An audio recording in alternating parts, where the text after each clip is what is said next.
Hello friends, તો દેવ્યાનીસ કિચનમાં તમારું સ્વાગત છે। આજે હું બનાવવા જઈ રહી છું હોટેલ અથવા રેસ્ટોરન્ટ જેવા આપણા બધાના ફેવરિટ અને ફેમસ એવા ક્રિસ્પી કોર્ન। નાસ્તામાં તમે આ ક્રિસ્પી કોર્ન ફટાફટથી બનાવીને ખાઈ શકો છો અને તેને બનાવવાનું પણ ખૂબ જ સહેલું છે। તો ચાલો આપણે આ ક્રિસ્પી કોર્ન બનાવવાનું શરૂ કરીએ। ક્રિસ્પી કોર્ન બનાવવા માટે એક મોટી મકાઈના દાણા મેં કાઢી લીધા છે। હવે આ મકાઈના દાણાને આપણે બાફવાના છે। તેની માટે અહીં મેં ગેસ ઉપર એક પેનમાં 2 ગ્લાસ જેટલું પાણી એડ કરી અડધી ચમચી જેટલું મીઠું નાખી મકાઈના દાણાને બાફવા માટે નાખીશું। અહીં આપણે ગેસની મીડિયમ ફ્લેમ ઉપર 5 મિનિટ માટે ઉકાળવાનું છે।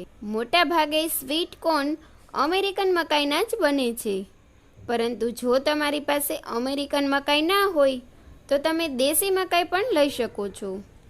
અહીં મેં અમેરિકન મકાઈ લીધી છે। હવે આ બફાઈ ગયેલા મકાઈના દાણાને એક ચારણીમાં નાખી દઈએ, જેથી કરીને દાણામાં રહેલું એક્સ્ટ્રા પાણી નીકળી જાય। બધું જ પાણી નીકળી જાય પછી આપણે તેને એક બાઉલમાં લઈ લઈએ। હવે આમાં આપણે 2 ચમચી મકાઈનો લોટ, 2 ચમચી ચોખાનો લોટ, 1 ચમચી મેંદો, અડધી ચમચી મરી પાવડર અને સ્વાદ પ્રમાણે મીઠું નાખી આ બધા જ મસાલાને આપણે મકાઈના દાણા સાથે સારી રીતે મિક્સ કરી લઈએ। મકાઈના દાણાને સારી રીતે મિક્સ કરવાથી તેની ઉપર એક પાતળું પડ થઈ જશે, જે કોર્નને એકદમ ક્રિસ્પી બનાવશે। આપણા કોર્ન એકદમ રેસ્ટોરન્ટ જેવા જ બનશે। હવે કોર્નમાં જે એક્સ્ટ્રા લોટ ચોંટ્યો છે તેને આપણે ચારણીની મદદથી ચાળી લઈશું। હવે આ ચાળેલા કોર્નને આપણે તળી લઈશું। અહીં મેં એક પેનમાં તેલને ગરમ કરવા માટે મૂકી દીધું હતું। હવે આપણે કોર્નને તળવા માટે તેલમાં નાખીશું અને તેને ગેસની મીડિયમ ફ્લેમ ઉપર તળી લઈશું। કોર્ન ક્રિસ્પી થઈ જાય ત્યાં સુધી આપણે તળવાના છે। 3 થી 4 મિનિટમાં આપણા કોર્ન તળાઈને ક્રિસ્પી થઈ જશે। જ્યારે તે તળાઈને ક્રિસ્પી થઈ જાય એટલે તેને એક ડીશમાં કાઢી લઈશું। અહીં મેં જે તળેલા કોર્ન છે તેને કિચન પેપર ઉપર કાઢ્યા છે, જેથી કોર્નમાં રહેલું એક્સ્ટ્રા તેલ નીકળી જાય। કોર્નને વધારે ટેસ્ટી અને ચટપટા બનાવવા માટે આપણે તેમાં મસાલા એડ કરી લઈએ।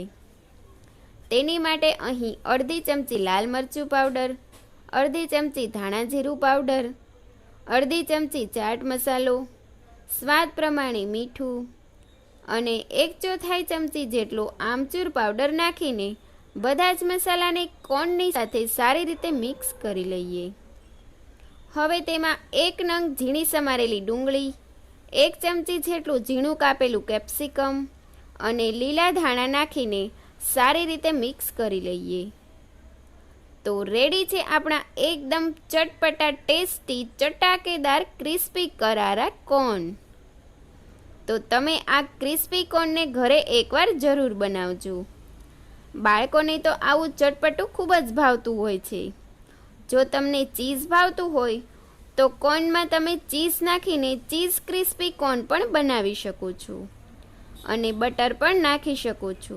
જો તમને મારી આ ક્રિસ્પી કોર્નની રેસીપી પસંદ આવી હોય અને આવી નવી રેસીપી જોવી હોય તો મારી ચેનલને લાઈક અને શેર કરજો અને બેલ આઇકન બટન દબાવવાનું ભૂલતા નહીં। Thanks for watching.